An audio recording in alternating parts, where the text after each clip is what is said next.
The Battle of Tientsin, or the Relief of Tientsin, occurred on July 13–14, 1900, during the Boxer Rebellion in northern China. A multinational military force, representing the Eight-Nation Alliance, rescued a besieged population of foreign nationals in the city of Tientsin by defeating the Chinese Imperial Army and Boxers. The capture of Tientsin gave the Eight-Nation Alliance a base to launch a rescue mission for the foreign nationals besieged in the legation quarter of Peking. Background: Tientsin, in 1900, consisted of two adjacent, but very different subdivisions. To the northwest was the ancient high-walled Chinese city, 1 mile on each side. To the southeast, 1 to 2 miles away, along the High River, was the treaty port and foreign settlements. About 1 million Chinese lived within the walled city or in satellite communities outside the wall. In the foreign settlements resided 700 foreign civilians, mostly European merchants and missionaries,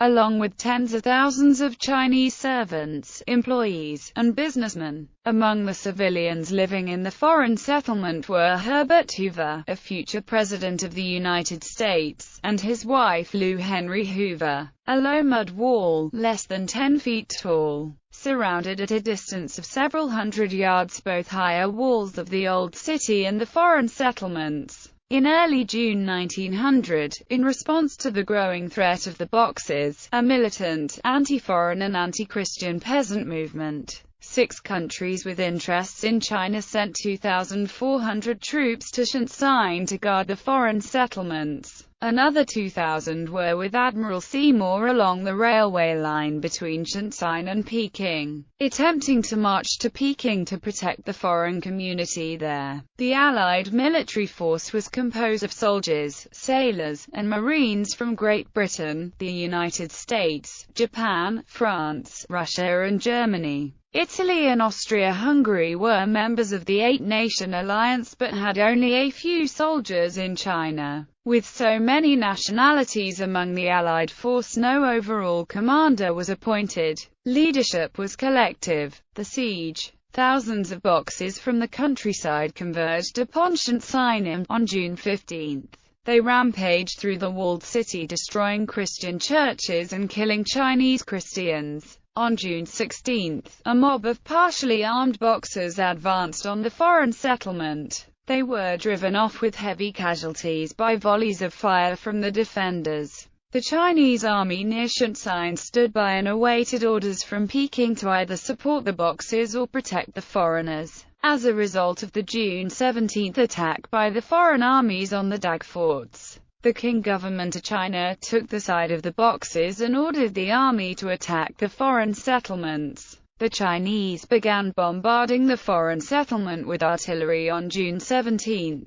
The Western and Japanese soldiers defending the foreign settlements were initially stretched thin, and all communication with the coast and the Allied fleet was cut off for several days. The Chinese army numbered an estimated 15,000 in Tientsin, plus Boxers armed with swords, spears, and antique guns. Although the number of Boxer combatants was diminishing rapidly as the movement was fading back into the countryside from where it came, the army were led by General Nie Shi Cheng, who was considered one of the ablest Chinese officers. Most of the Chinese army action against the foreign settlements consisted of a daily artillery barrage.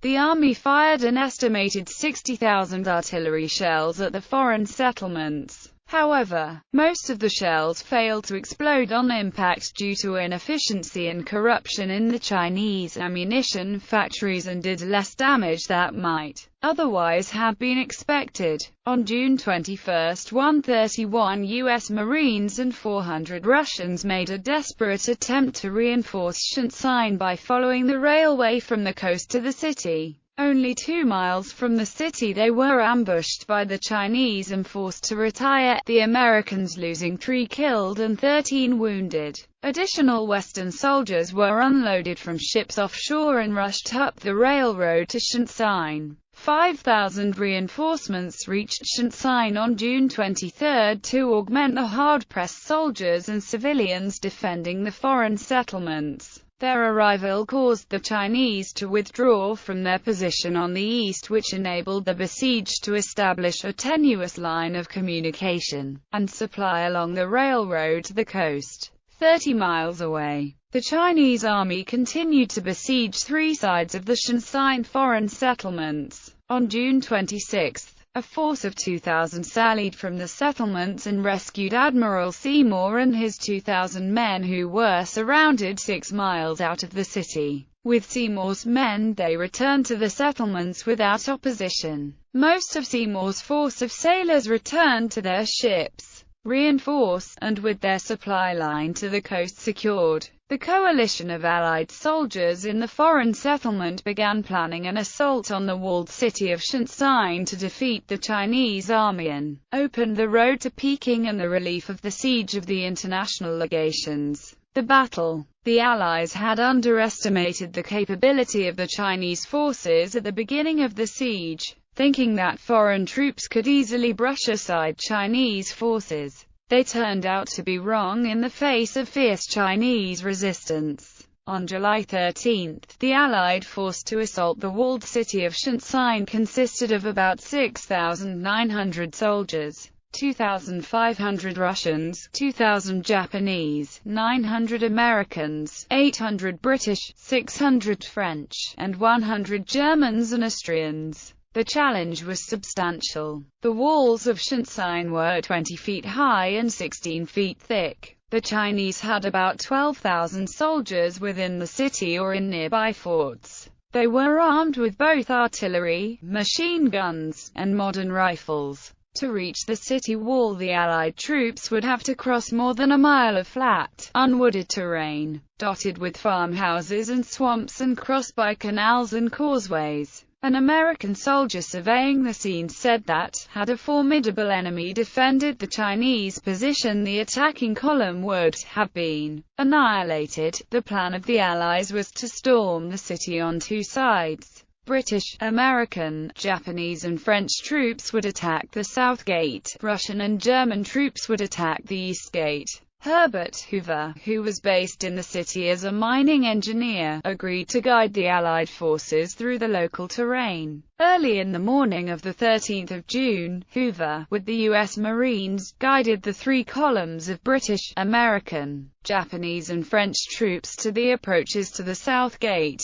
When the lead troops came under fire, Hoover was permitted to withdraw from the action and return to Tientsin, where the civilian population was waiting to be evacuated to the Taku forts. However, Hoover and his wife, Lou Henry Hoover, remained in Tientsin to care for the wounded. The attack went poorly for the Allies in large part due to the lack of overall command. Miscommunication and uncoordinated movements plagued the attackers. The main effort against the south gate became pinned down in an exposed position under Chinese fire from within the city. The Chinese again unleashed a torrent of fire upon the Allies. The Allied troops were forced to lie face down in mud. The uniform of the American troops, dark blue, provided a virtual bullseye to the Chinese troops, equipped with Western firearms, such as Winchesters, Mausers, Mannliches. Severe losses were inflicted on the Allies.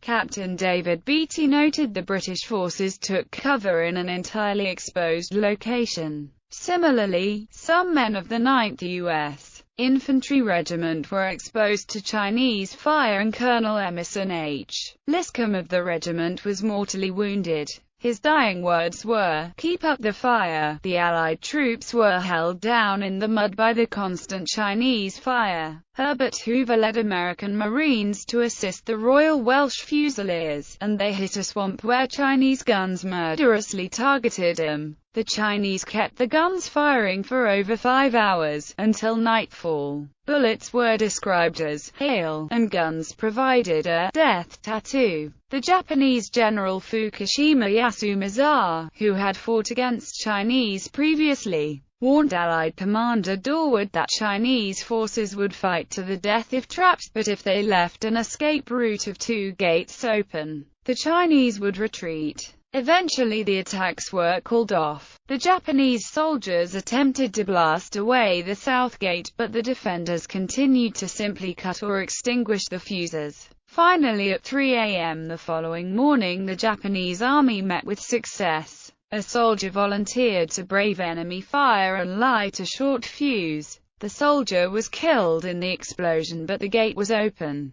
Japanese soldiers poured through the open gate, followed by the British and Americans. The Russians renewed their attack on the east gate and finally broke through. The Chinese defenders made good their escape in the face of this recent Allied success, but minus General Nieh Cheng, who was killed in the fighting. Once inside the city, the Allies once again became disorganized and many soldiers turned to looting. As the Imperial Chinese soldiers had already withdrawn, it was the local Chinese who suffered the most, and many of these civilians were killed. Allied troops raped women. The Germans and Russians were reported to have behaved savagely and bayoneted their rape victims. The Allies covered up their atrocities by labeling all Chinese dead as Boxers. The Japanese were acclaimed to be the best behaved of the foreign soldiers. A Japanese officer expressed shock at the atrocities committed by the other foreign troops.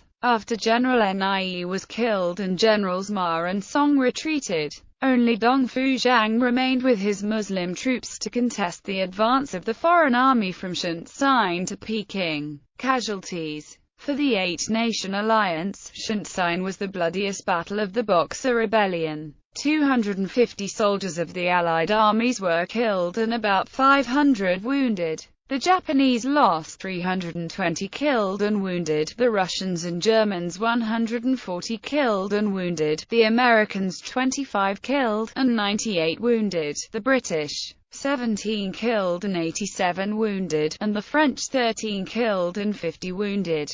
Chinese casualties, military and civilian, are unknown, but probably heavy. Aftermath. After the victory at Tientsin, the foreign soldiers decided that the advance on Peking should be delayed until sufficient forces were collected. This was largely on account of the changed opinions regarding Chinese valor and the effectiveness of their resistance to the Seymour expedition. As it was, the Allies would have tarried at Tientsin for additional reinforcements some weeks longer had not the British and American commanders threatened to proceed alone with their contingents and risk the consequences. Although it was felt, so had the estimation of Chinese prowess been increased, that at least 50,000 troops were necessary, some thought 70,000, successfully to invade the interior. The second relief expedition to Peking finally got underway, August 4, with an impressive total of 18,800 men.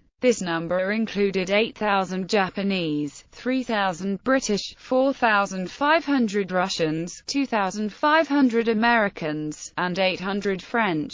The Germans were unrepresented, as it was judged best to reserve some strength for Kiautau and the coast, in case of trouble there. Monument.